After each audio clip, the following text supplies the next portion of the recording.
Ito pong latest ay yun nga, lumitaw at humarap sa publiko itong 18 mga dating sundalo na ang kanilang pakilala, kasamahan nila si Master Sergeant Orly Gutesa, mga tauhan sila ni dating Congressman Saldico, na sila ang nagdi-deliver ng mali-malitang pera. Na yun din naman nasabi ni Gutesa noon nang humarap sa Senado. Pero this time, marami sila, may mga dala silang mga larawan at detalyado, mas matindi yung kanilang testimonya, Sen. Di, nagtutugma nga noong si Gutesa ay umarap sa akin. Opo. Sabi ko nga sa inyo, hindi ko naman siya kilala. At saka yung pagtatagpo namin, halos wala pang, siguro 15 minuto lang eh. Binasa ko lang yung kanyang salaysay. Napansin ko nga na sabi ko, parang mabigat itong salaysay mo ah. Kaya mo bang panagutan ito? Opo, sabi niya. Katunayan nga po kanya, marami po kami magkakasama. Ba't ka kung ikaw lang ang dumating dito? Eh kasi po parang may mauna pong magpahayag na talagang kami po ay nababagabag na rin. Ito palang mga mali-maliit ang binubuhat namin. Ito pala yung pinag-uusapan ninyo rito sa Blue Ribbon Committee. Ngayon lang po namin napagtugma-tugma ang mga pangyayari. Opo. Mga ilan ba kayo? Di po kami kukulangin sa 30 eh, sabi niya. Naglilingkod kaming lahat kay Congressman Saldico. Yun ang una niyang sinabi sa akin. So dahil nagmamadali naman ako, dahil kinabukasan, ay magkakaroon nga ng pagdinig. O sige ka, kung preparado ka, edi pumunta ka sa akin. Opo. At i-introduce kita bilang isa sa mga testigo. Makakapagpatunay ka ng mga bagay-bagay na hinahangad naming maunawaan. Yun nga nangyari. Ngayon, tumutugma lahat. Itong ginawa ng 18 ito, pinatutunayan lahat ang mga pinagsasabi ni Gutesa. Si Saldico naman, na kanilang pinaglingkuran, pinatunayan din ang katwiran at katotohanan ng sinasabi ni Gutesa. Eh kung ikaw ang nakarinig nun, ano ba pang hinihintay mo? Nagkatugma-tugma eh. Anong tawag niya sa legal parlance? Corroborative, ano ba yun? Testimony? Oo, na-corroborate lahat ang mga nagkatugma-tugma. Corroborative lahat. Kahit sa ang anggulo mo tingnan, magmula doon sa pinaglingkuran, sinabi niya, tama yung sinabi nung naglingkod sa akin na nagngangalang Gutesa. Sabi ni Gutesa, marami po kami. Kasama. O lumitaw yung mga ilang kasama niya ngayon. Tama po, magkakasama po kami. Sabi niya ganun. Hindi pa ba sa'yo sapat ito? Mali-maleta. Iba-ibang kulay pa ng maleta eh. Yun ang katwiran na talagang nangyari at kinasangkapan lahat itong mga ito. Para sa ganon, yung ninakaw na pera na yon ay makinabang Pilipino. Yung pera sana na yon para sa Pilipino. Pera nila yun eh. O bakit isisilid mo sa mga maleta na kung saan-saan ginamit at iba't ibang tao ang nakinabang? Hindi yun ang layunin yata. Opo. At patatandaan nyo, Sen, bago pa lumabas si Gutesa, sinabi na rin ni Henry Alcantara na nagdi-deliver sila kay Saldico. Hindi po ba ng mga maleta din? Meron silang unang ganung usapan eh. At bago lumitaw si Gutesa, and then ito nga parang tugma-tugma ang kanilang salaysay. Kaya lang ang problema, para po sa mga, sabihin na natin, sa mismong chairman ng Senate Blue Ribbon Committee, ang kanyang initial reaction kaagad ay paiwas eh. Ang sabi niya parang, ano ba tatawag niya, parang mga disgruntled, yung mga soldiers ito, at kung ano-ano.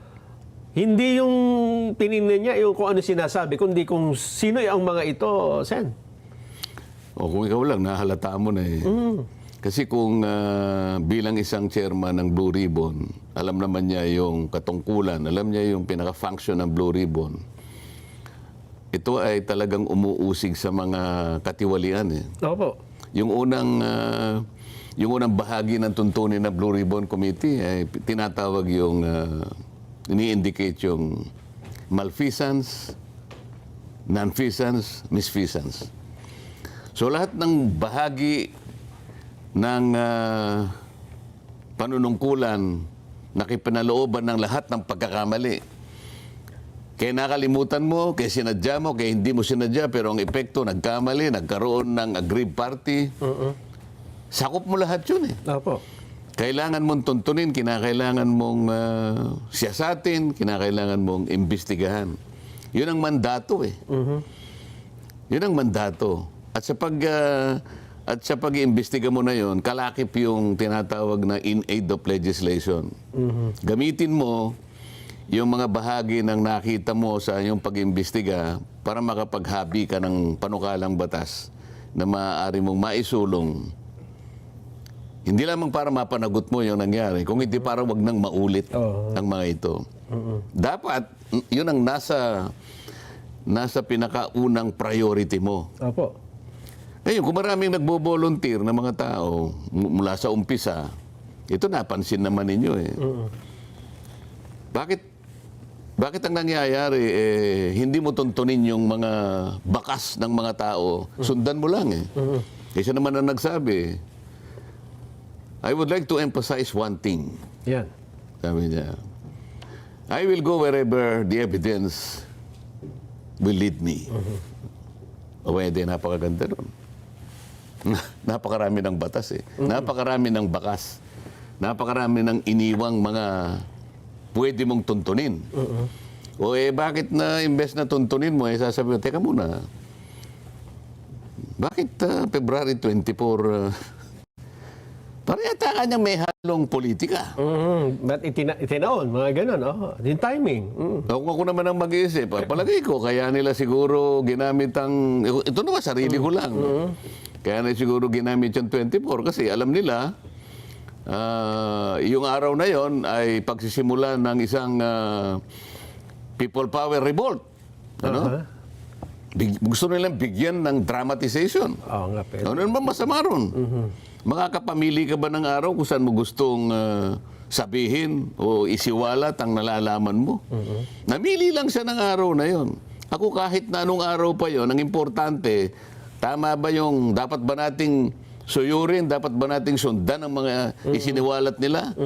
Yun ang importante ron. Yung material yung petsa. Di ba? Opo. Ano kayang, pagkatapos sasabihin pa niya na siguro destabilization. Mas importante siguro ang imbestigan mo kung destabilization plot, di ba? Yung kanilang affidavit, sana medyo makapal. Ang ginawa ni Attorney Levy Baligod, isinabmit ito sa ombudsman, hindi ako nagkakamali kahapon eh. At ang sabi niya, ito ay hindi complaint.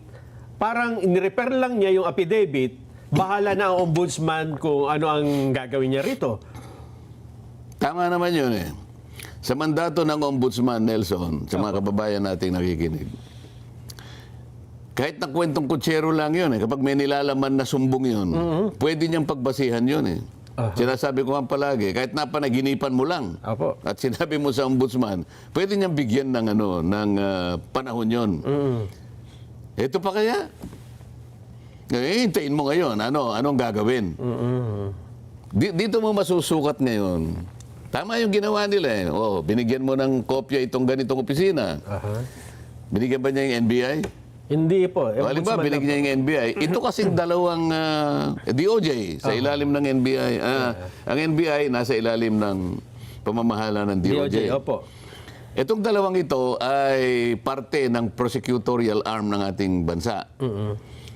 Yung ombudsman, ito yung mga opisyalis ng ating bansa na maaaring nakagawa ng paglabag sa batas. Kaya ombudsman eh. Pwede rin may kalakip silang mga private, kung may kasapakat na private, pwede rin isama ron. Opo. Minsan kasi tinitingnan ko ano yung salary grade mo eh. Pag lumampas ka ng salary grade ganito, diretso ka ng ombudsman. Tama. Pag medyo mababa dyan, DOJ. Yung DOJ gagamitin niya yung NBI. So pareho mo itong nagpo-prosecute. Opo. Titingnan mo ngayon, ganun ba yung enthusiasm na kaya? Ganun ba ka-eager ngayon na, ito yung hinihintay natin. Dito, kanya marami na talagang matutuntun na mga... Malalaking isda. Dito kanya ay pangkaraniwang makikaano natin, ano yung mga isda na masasarap? Yung medyo maliputo, halimbawa. Kasi yan, mahirap yan. Pero mga premyadong isda yan. Hindi dapat bababa doon sa mga quality ng mga isda na talagang yan ang masarap iluto, di ba? Pinakamalaki ang dapat mong mahuli dyan. Katumbas lamang ng laki ng ninakaw Tama. sa bansa. Pero kung halimbawa, teka muna, wala ito kanya. Wala akong makita rito. Ang nakikita niya, puro sapsap wala na tayong pag-uusapan na naman. Ito yung problema ngayon na hinaharap natin, Nelson. Opo. Talaga bang tutuntunin mo ba? Talaga bang magsiseryoso ka ba na hanapin mo talaga? Mandato mo ito Oo. Yan ang mga tanong ngayon. Hinahanap ko nga po yung balita. Mula nang i-file ito ni Attorney Baligod, parang wala pa akong makitang... Anong hinahanap mo? Mainstream media na kinover yan?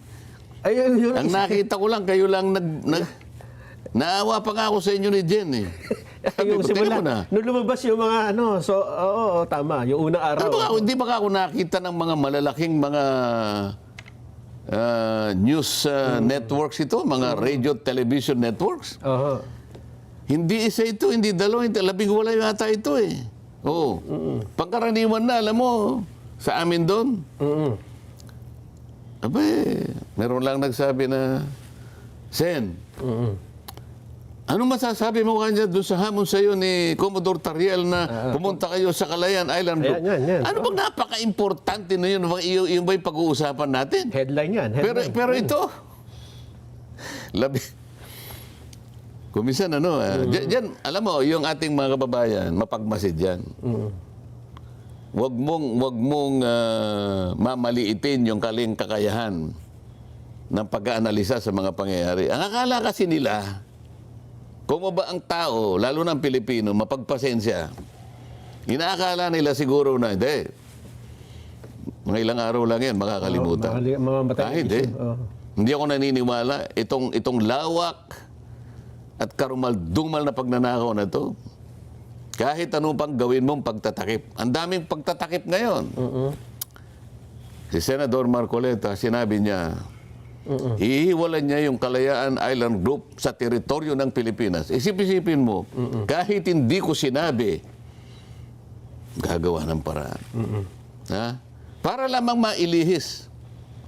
Samantalang ang pinaka-importanting hinahanap ng tao, bigyan po ninyo ng kasagutan ito. Pera po namin ito. Ito po yung pinuhunan namin dito, talagang pawis at dugo. Huwag po ninyo kaming bibiguin dito. Yun ang hinahanap ng tao. Ito po bang affidavit na ito ng mga dating sundalo, ideally, dapat nga ang mag-iimbestiga ay Senate Blue Ribbon Committee. At least siya magpapatawag. Mabuti nga, hindi pinatawag ng notaryo Ang unang tinitira nila din yung notaryo Kung totoo. Ngayon lang ako nakakita sa kasaysayan ng Pilipinas. Merong isang tao na pineki ang notaryo. Nang dahil lamang sa gusto nilang i-discredit yung testimony ni Gutesa. Doon nagpunta. Isip-isip. Yung Gutesa, kaya lang napilitang magpanotaryo. May panahon pa ba tayo? Oo, meron po. Baka kung ano lang pinag-uusapan natin na... Ang dami pong nakasubaybay sa atin. Para lamang ipawalang bisa sa anumang paraan yung ginawa niyang paglalahad. Dahil lamang silang gumawa talaga nun, Siya ang kauna-unahang nag-connect nung money trail sa pagitan ni Saldico at saka ni Martin Romualdez. Wala nang iba. Nataranta sila Hindi nila inaakala yun na darating yung isang taong gano'n. Ako rin naman hindi ko inaakala Ipinakilala sa akin. Ayaw ko nga maniwala. Ayaw ko nga siyang kausapin O din, ako naman dahil sa nga hindi ko siya kilala, testingin ko siya. Ipanotaryo mo Talaga ba nakahanda ka? Yes, sir. Sinisipat-sipat ko siya Ano ba ka ba ano po ako, ex-marine. O sige, sabi ko, kaya mong panagutan ito? Yes, sir. O sige. Ano na, aalis na ako kasi may session kami. Pangkumpiyansa lang ba sa akin? Panotaryo mo yan. Sa akin, wala yun eh. Tinetesting ko yung tao eh. Apo. May panahon pa, sabi ko, mag-alas 3 pa lang. Ang daming nagnunotaryo rito. Iniwan ko na siya.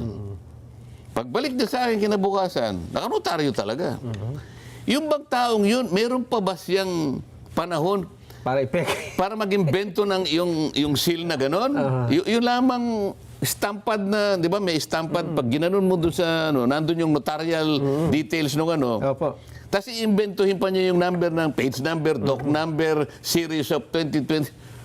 At saka ano ang mapapala niya kung... Anong mapapala mo pa ikaw? Samantalang mura ang na naman ang daming nagnonotaryo. Ang daming nagnonotaryo.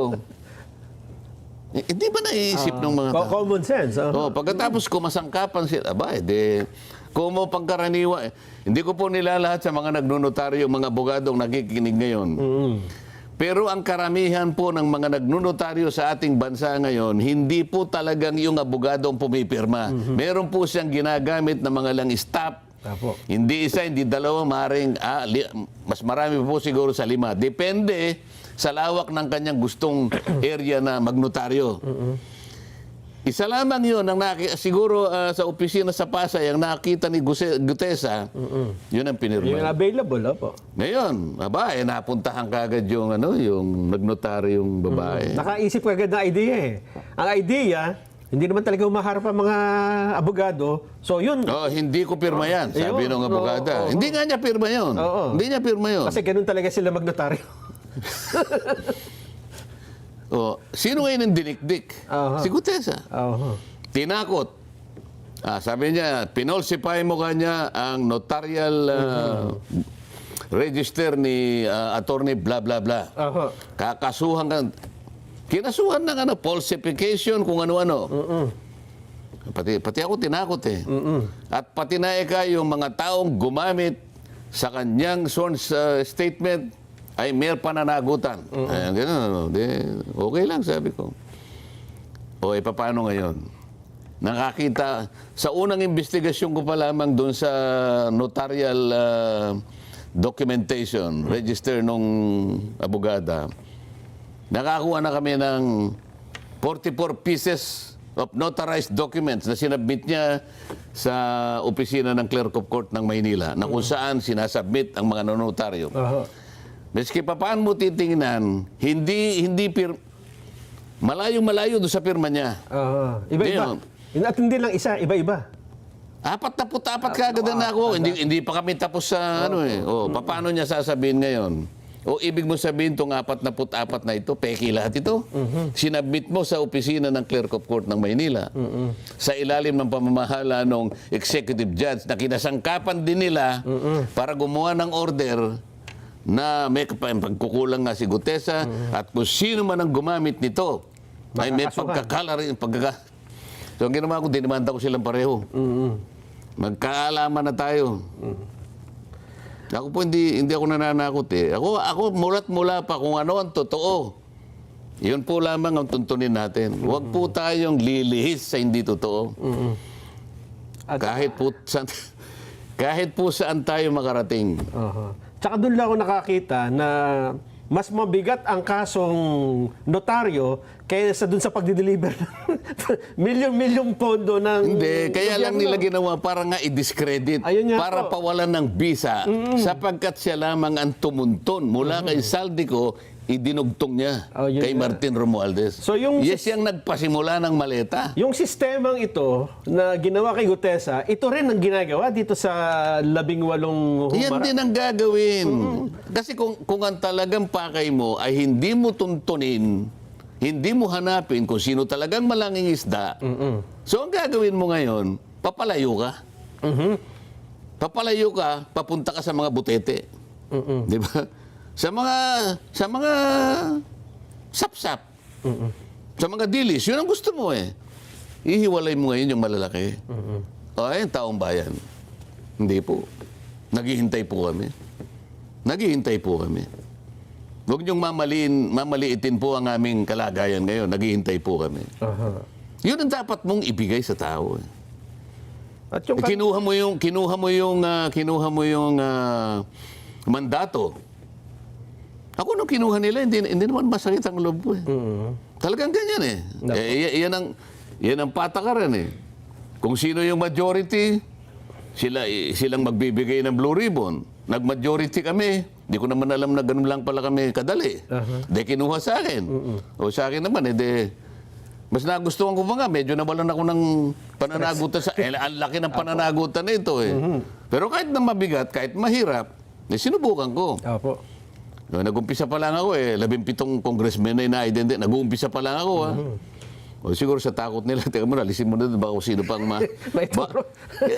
isa pa lang na 17 na kanyang congressmen ang nahuli niya. Paano alisin mo na.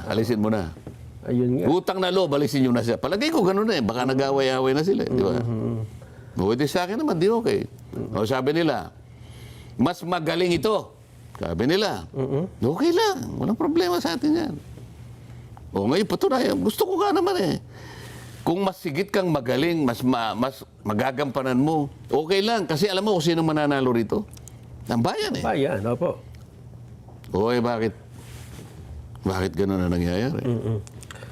Kung ang nangyari kay Gutesa na sa halip na dapat kasi ang dinidiscredit mo yung testimonya pabubulaanan mo kung iniimbestigahan mo, hindi yung tao. Hindi, alam niya naman diniscredit mo yung notaryo. Oo. Sumumpa siya sa committee mo Ayun nga. Oo. Pwede mo nang baliwalain yun Yes. Di ba? Oo. Kung tutuusin. Kasi sinumpa ang salaysay. Bakit pinipilit mo pa? Natakutin siya dito sa ganun ito. Wala na to Kung hindi sana siya sumumpa sa committee mo at pinagtatanong ninyo, kayo na nga nawalan ng tanong Sa totoo lang. Kahit nabalikan natin yung yung hearing. Yung hearing. Naubusan na sila ng itatanong. Nandun yung mama. Maghapon siyang nandun. Lahat nasagot niya, pati yung pangalan ng mga taong nasa picture. Kung titingnan mo, susuriin mo yung araw na yun na kung saan siya tumestigo, nawalan na sila ng itatanong.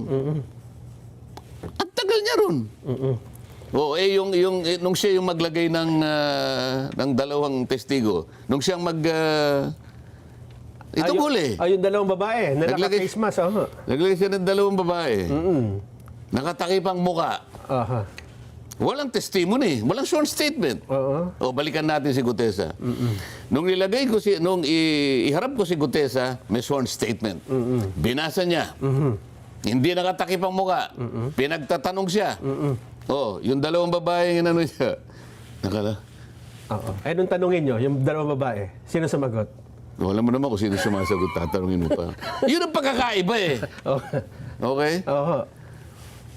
Ano ba dahilan? Ba't nilagay mo dyan Kapag tinatanong, ikaw pa rin ang sumasagot. Ba't mo pa nilagay dyan? Di ba? Napansin ninyo. Opo. Yung mga lumantad na dating sundalo, halimbawa nga, hindi ito pansinin ng Senate Blue Ribbon Committee. Pwede ba? Ethical ba na... Hindi, huwag mong ipaghalimbawa na hindi papansinin ito. Itong 18 ito, hindi mo papansinin. Halimbawa lang. Hindi, ayaw kong ipaghalimbawa. Parang ayaw yata Kasi iba yung reaction. Di kapag sinabi mo nila, gagawa ng napakaraming excuses, ng napakaraming kadahilanan, ayaw nila talagang tukuyin kung sino ang may kasalanan. So ayaw nilang pagbigyan ang hinahanap ng taong bayan. Ayaw nilang bigyan ng sagot talaga hinahanap ng taong. Kanino ka ba nagsisilbi? Sa taong bayan? O yung pinipilit mong pagtakpan? Ito ang problema ngayon. Alin ang pipiliin mo? Yung taong bayan na nagluklok sa'yo para gampanan mo yung katungkulan mo. Proteksyonan mo, pahalagahan mo ang kanilang interes. Ito ang sinumpaan mo bago mo kunin ang tungkulin na yan. Sino ngayon ang pipiliin mo? Di ba taong bayan? O sasabihin mo ngayon na, hindi, teka, may kulay yan Baka lang yan Kahit anong kulay pa yan, nakaharap ka. Obligasyon mo yan. Pero pwede bang ang ibang komite ang mag-hearing dito o magpatawag? Ikaw nga. Blue ribbon ka nga eh. Kung hindi yung Blue Ribbon, Blue ribbon nga Yun sa kasaysayan ng Senado ng Republika ng Pilipinas, blue ribbon yan. Oh. Kinuha mo sa akin eh. Mas magaling ka, di ba? Opo. O eh ngayon, saan? Yan ang tinatanong mo, taong bayan. Nag-prepare na siya ng ano eh. Meron ng ginawang report eh. Pero ngayon, walang gustong pumirma yata. Bakit walang gustong pumirma? O eh, pag ganun eh. Nung primero, dito niya ginano. Teka muna nga dyan, dito. Paano ngayon? Hindi ganun eh. Tuntunin mo, gawin mo sang-ayon doon sa nakikita mong ebidensya. Hindi mo tatakpan ng ebidensya para ipaling mo dito. Hindi yan ang inihanap ng tao. Nandiyan ang dilema niya ngayon. Eh, paano nga yun, Sen? Nakagawa na siya ng report, tapos may bagong... Teka muna, ang proseso namin dyan, ang mekanismo dyan, pipirma dyan at least 11 para magkaroon ng majority report. O, walang pumipirma. So baka ang gusto nila, wala nang pumirma. Kasi pag wala nang pumirma, wala nang ipipresent. Wala nang official na report na ipipresent. So ganun, papatayin na lang natin. Nako. Hindi nga papayag ang mga kasi baka hindi niya na alam kung saan niya ikukurba eh. Nagtagal. Hanggang sa dumating itong batch na ito. So anong gagawin mo? So ang dapat na talagang susunod dito, itutuloy ang investigasyon kasi may bagong anggulo eh. Ganun po ba, Sen? Tanong mo sa kanya. Sa bagay, hindi nga pala kayo ang chairman. Ano? Ako pala tinatanong mo, dapat, ba't ba hindi mo inimbita rito? Sa susunod na linggo, baka... Di ba? Opo. So, dapat pala ganun. Kasi ang alam ko, parang, yung bang resolusyon na Senador Amy... Kahit hindi natin pag-usapan dito kung ano yung dapat gawin eh. Sinabi ko na sa iyo kanina, ang taong bayan naghihintay. Pera nila ito eh. Buwis nila ito eh. Pinaghirapan ito, pinagbuwisan ng napakaraming sakripisyo sa kanilang buhay. Nung ang chairman nag-text nga sa akin ng napakarami. Sen Dante, sabi niya, pwede kaming makiusap sa iyo. Sa nakikita naming nangyari sa kinahinatnan ng aming pinagsama-samang buwis at pagsisikap sa ilalim ng kahirapan namin. Ganyan lang pala ang nangyari. Pwede bang ipakiusap mo rin na huwag muna kaming magbayad ng buwis sa 2026? Sabi nila eh. September ito eh. September to October 2025, iyon ang pakiusap nila sa akin. Tinanong ko nga yung biyaya na nandyan eh. Nandyan yung Lumabig. Lumabig ba yun? Lumagi. Lumagi. Commissioner Lumagi. Yung nauna po yan. Sabi ko, Secretary Bunoan. Secretary Pangandaman. Bigyan niyo ako ng sagot dito. Anong isasagot ko sa mga tao ito? Walang nakasagot kahit isa. Sabi nung Yusek Cabral, buhay pa. Yusek Cabral, Your Honor, tama po yung kanilang tinetext sa inyo. Hindi naman kita hinihingan ng opinion kung tama sila o hindi. Sabi ko siya, tulungan nyo kung ano yung sasagot ko sa kanila. Wala. Pero ako nang gumawa ng sagot. Sabi ko, ako po ay makikiusap sa inyo. Alam ko po ang damdamin ninyo. Pero kung hindi po kayo magbabayad ng buwis dahil nga po sa nangyari sa atin, lalo pong lulubog ang ating bansa. So makikiusap po ako sa inyo, magpasensya muna tayo habang hinahanapan po natin ng kasagutan ang problemang kinakaharap natin. Balik tayo rito. Hindi mo ba kailangang harapin ito? Inaako mong responsibilidad dito eh. Mas magaling yan kaysa kay ganun. Okay lang. Ako ba nagdamdam? Hindi. Tapos gusto ko nga kung may mas magaling nga eh. Dahil ang importante, matugunan natin ito, mabigyan natin ng lunas ito, dahil sa bayan. Huwag na natin pag-usapan kung sino yung magaling. Ang importante kung sino yung mananalo. Ang taong bayan. So, isa ng tabi ko na yon. Problema lang, naggagaling-galingan lang pala eh. So, May, Sasa- ha? sasabihin mo na, may kulay ito eh. Huwag ka nang magkulay. Huwag ka nang gumawa ng napakaraming excuses. Hindi ito ang kailangan ng bansa. May lumutang po na bagong anggulo dun sa affidavit nila eh. Yung isang bahagi nung mga pera ay nagastos daw dun sa pagkuha ng mga ebidensya sa ICC. Ito ang ginastos sa accommodation at kung ano-ano pa. Yung bahaging bang yun ay pwedeng imbestigahan ng Senado in isolation dun sa isa pang kaso, yung sa flood control. Oo, pero papasok din sa malfeasance, misfeasance, non-feasance. So blue ribbon na naman yun. Sa kanya pa rin. Pwedeng joint sa... O kaya pwede niya sabihin, okupado na ako masyado. Aha. Imbestigahan mo nga kanya, Foreign Service Committee. Ayun, Kasi opo. mega... Hindi ko isang araw, may resolution kaming minority na kukunin namin ang sense ng Senado na hindi naman basta kukunin mo na lang isang tao, meron tayong judicial system, meron tayong prosecutorial system, service. Kung inaakala mong nagkasala ang Pilipino sa mga kasalanang yung tinatawag nilang crime against humanity, mga ganyan, meron naman tayong batas eh. Totoo. Bakit ba kapag ganun ang nangyari, yung extraordinary rendition, dahil nagawa nila kay Pangulong Duterte nga, na bigla nilang kinidnap, dinala ron.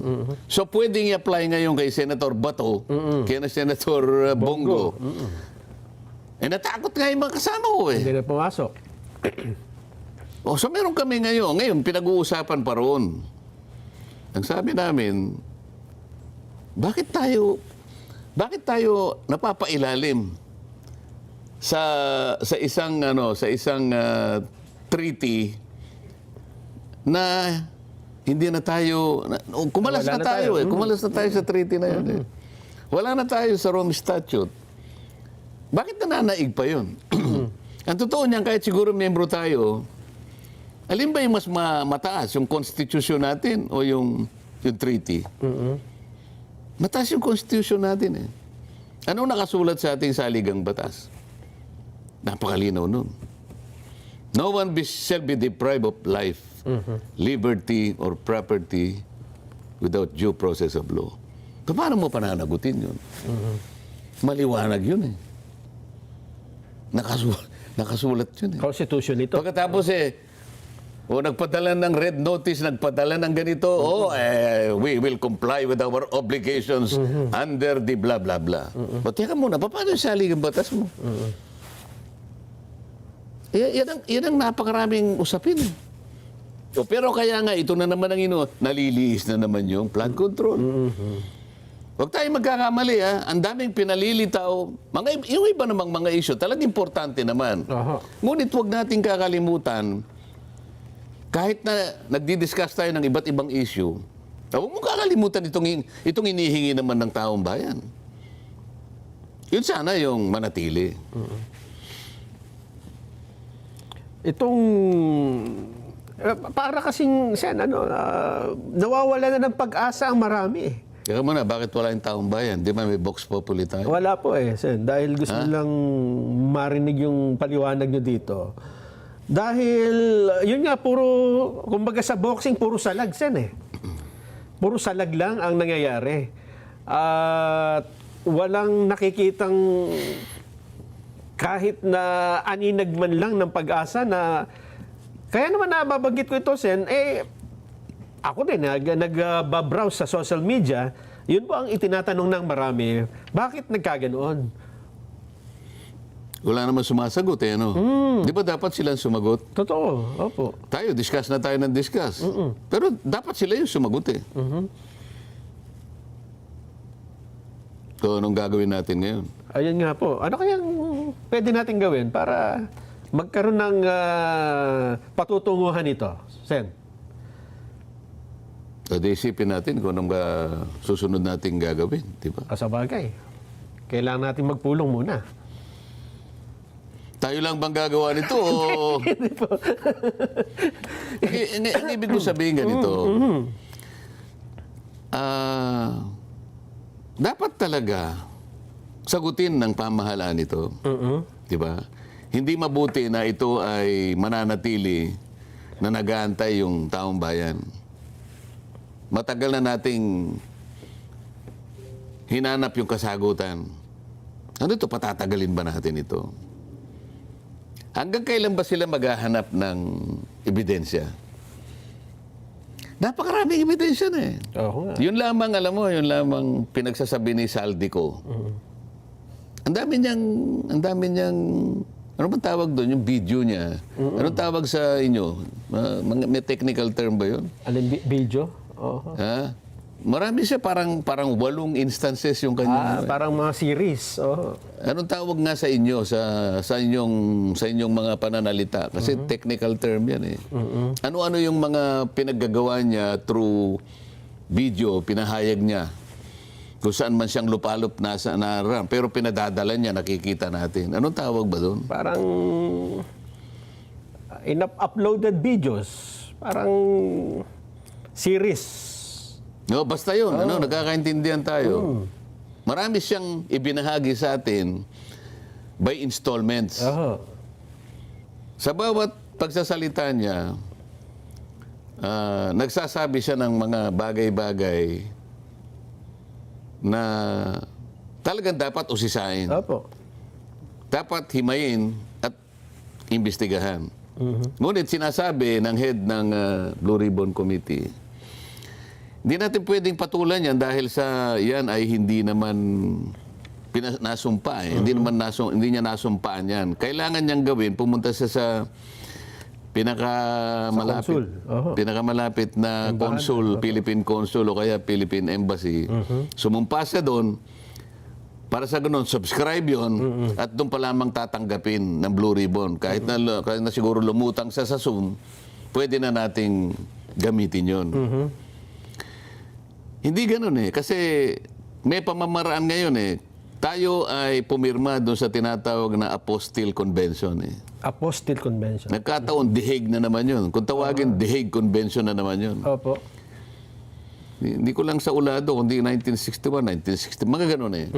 Ang ibig sabihin nun, sino mang foreign national na nandun sa lugar na kung saan ka man, pwede kang magpanotaryo doon sa lugar na kinaroroonan mo at yung tutulong na notarial officer, mag-a-attach siya ng apostille certification.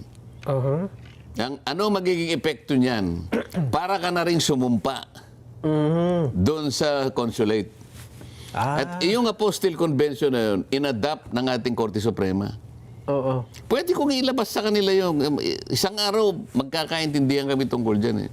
Kung ang Korte Suprema, sinabi niya sa kanyang mga korte, i-adapt ninyo ang Apostille Convention. Ito mga korte na ito tayo pa kaya na committee,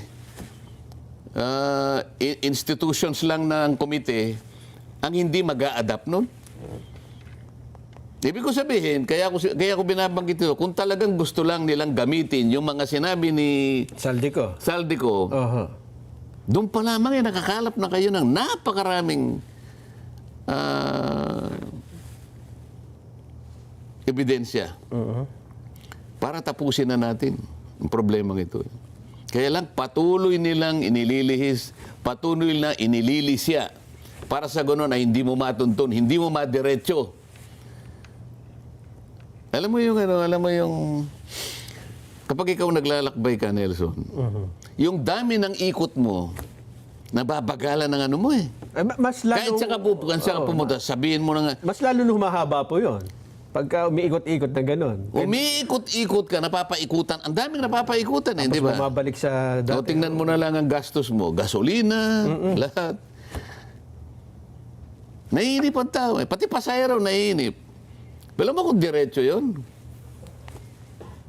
Madali nating mapupunta na gusto nating puntahan eh.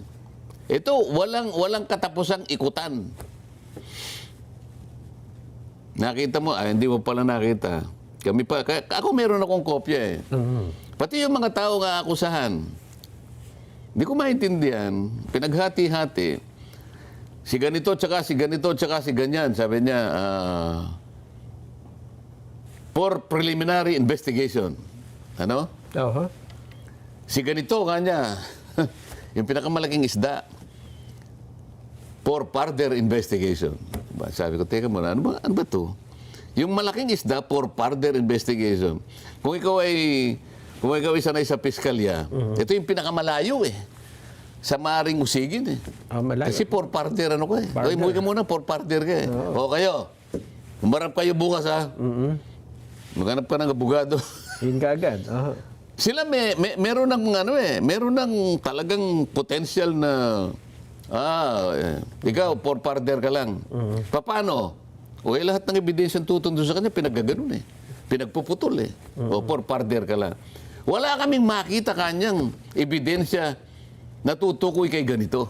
Ayun nga. Paano ka makakahanap? Lahat ng ebidensyang papunta sa kanya, gusto mong tagpasin lahat. Di mo manahala tayo. Huwag maghintay-hintay lang tayo sa tamang panahon siguro. Di ba? May magagawa ba rito ang... Kasi gaya nga ng sinusunod nating batas, magkakahiwalay ang mga sangay ng gobyerno. Merong legislative, executive, at yung sa inyo. Yun nga, yung legislative at judiciary. May magagawa ba rito, halimbawa, ang executive department, ang Pangulo, para at least ay magkaroon ng linaw itong matagal na nating hinihintay na resulta ng investigasyon, Sen? O yung nangyari na nga, hindi ba? Executive Department, gumawa ng ICI. Aha. Alam mo yung ICI? ICI, oo. Ano yung ICI? Infrastructure... nakalimutan mo na eh. Nakalimutan ko na rin. Hindi na nga nag-iimbestiga nga pala. Wala na. Yun na nga. Tinatanong mo kasi, wala ba magagawa executive? Gumawa, di ba? Hanggang doon na lang? O kapani-paniwala ba yung ginawa? Sa bagay, Legislative. Blue Ribbon Committee. O ito yung pinag-uusapan natin. Paliko-liko naman eh. Judiciary. Hindi pwedeng gumalaw yun. Ang judiciary, ito yung most, parang bystander lang yan. Ang judiciary, parang nasa tindahan lang yan. Andyan. May lalapit. Bibili po ako ng, ano bibilin mo? Ganun lang ang judiciary. Hindi siya hoy, bumili. Walang ganun. Yun ang nature ng ating ng ating gobyerno eh. So, bago dumaan sa judiciary, dadaan muna ng... Kaya nga, ang kasi, kamukha, Blue Ribbon. Kasi ang Blue Ribbon, hindi naman siya talagang manguusig. Sabi ko nga sa iyo, ang kanyang pangunahin tungkulin in aid of legislation. Tama. Pero meron siyang karapatang magrekomenda. May lakas din yun. Kaya nga, ito yung nakita namin sa pagsisiyasat namin in aid of legislation, meron po kaming mga natuntun na mga nakita naming potensyal na mga paglabag ng mga batas na ganito. Si ganito po ay pwedeng kasuban ng ganyan. Yan, Tsaka mo i-recommenda ngayon. So, dadalhin mo either sa ombudsman o kaya sa DOJ. So, ang DOJ ngayon, pasisimulan niya yon, di ba? Ombudsman, ganun din. Pagka naimbestiga na ng dalawang ito, tsaka pa lang pupunta sa korte. So, kung halimbawa ombudsman, Sandigan Bayan. Kung ka DOJ, sa mga regular courts natin. Doon pa lang. Ang problema, sabi ko nga sa'yo, ilang daan taon naman ang hihintayin natin. Nako po. Ha? At ang problema, Sen, wala pa nga doon sa korte, dito pa lang, nagsisimula pa lang, wala na, hindi na gumagalaw. Hindi, huwag mo naman sasabihin wala na. Ikaw naman masyado ka namang pessimistic. Basta kailangan huwag ka mawala ng pag-asa. Meron pa rin. Habang ang tao nabubuhay. May pagsubok. Ako, ganun ako eh. Siguro dahil sa aking matibay na paniniwala. Ganun ang aking ganun ang aking natutunan mula sa pagkabata eh. Palagi kang nananalig sa Diyos. Totoo naman po. Di ba? Lahat ng nangyayari sa buhay natin, kagustuhan ng Diyos yan. Hindi nga lang natin maunawaan kasi tao lang tayo eh. Siya ang higit na nakakalam dito. Pero sabi niya, kayo mawala ng pag-asa. Di ba? Manampalataya ka. Hindi ka yata nag-attend nung nakaraan. Yun ang ano eh. Yun ang teksto eh. Wala tayo absent, Sen. Ha? Dito sa paglutang nitong 18, meron pa kayang ma-inspire na sumunod? Hindi ka makamove on sa 18 eh. Hindi kasi- Iniiba ko na nga eh. Kinukurba ko na nga eh. Ang ibig sabihin, kasi ito yung mga tagahatid. May picture mga nagbibilang eh. Merong mga nagpe-prepare eh. Ito kaya ay lulutang din sa banda-banda roon? Mapapalutang lahat yan kung palulutangin ng Blue Ribbon Committee. Itatawagin. Nandun kasi yung susi eh. Oho. Di ba? May pangalan naman pala eh, no? Ha? May mga pangalan natin binanggit doon eh. Oho, may mga pangalan. O paano kung kabarkada? Baka kabarkada yung nasa pangalan. Para makagawa ka ng isang majority report. Opo. 2 po kasi yung members ng ano eh, ng Blue Ribbon Committee. No?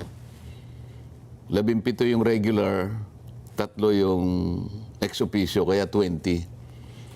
So anong majority ng 20? 11, di ba? So kailangan may pumirmang 11. Magkakaroon ka ng majority report. Ito ngayon ang ia-adapt at tatayuan sa plenary. Doon ngayon ang Diskusyon. diskusyon. Bakit ganito? Yan na. Oh, diyan nalilitaw. Bakbaka na yon. Kaso, baka nakikita niya yung discomfort doon. Oo. Madidisgrasya ako dito. Kaya baka ayaw papirma. Baka tatayo doon kanya si Jenso Barjaga, delikado ako rito. Ano? Huwag na ninyong pirmahan. Ayun, yan na naman. Ay. Pero, okay, walang pumirma. Ano? Kakalimutan ng tao. Palagi tayo doon eh. Stalemate, kumbaga At sa taong chess. bayan, baka hindi pumayag. Kapag ka yung ulat mo, yung report mo, hindi tinanggap ng taong bayan, yun ang problema. At kapag kahiwalang report mismo. Kapareho lang yun eh. Aha. Di lalo na, walang report. Walang report, di ba? Tatanggapin ba yun? Kung yun nga ginawa mo na wala sa hulog, hindi tatanggapin. Yung pa kaya wala kang report, una bes. Baka daw magkalimutan na. Yun ang kanilang pag-asa. Yun ang kanilang nilalayon. Yun ang kanilang pinapanaginip. Sana magkaroon ng amnesia ang 116 million Pilipinos. Malay mo ka niya Aha. sa isang kisap mata nawala sa kanilang kamalayan. Bigla na Nagka-amnesia. lamang dumating ang isang napakalakas na hangin. Ha? Biglang nawala sa ulirat ng Pilipino. Yun ang kanilang pag-asa. Ang problema siya, nandun kayo sa Senado eh. Hindi, sabi nung isa, you're wishing for the moon, sabi niya. O yun nga. Sana ito ay maano natin eh. Sana maisantabi na natin. Sa lalong madaling panahon, ay maisantabi natin, napanagot na po natin ang lahat na dapat managot. Para sa ganoon, makamove on na tayo. Di ba? Maasikaso na natin ng... No, kasi sinabi na naman niya. Meron dyan kanya, hindi na makamove on kay Tomas Cloma. Ba't kasi hindi ka humarap? Puro ka na lang kasi puro ka na lang interview. Humarap ka para madali. Di ba? Senator ka naman eh. Ayaw ba tumayo ka harapan? Hindi yung magpa-interview rito. Kinorek kita rito. Oh, hindi niya masagot. Pupunta ron sa kabila. Hindi na kanya makamove on kay Tomas Cloma.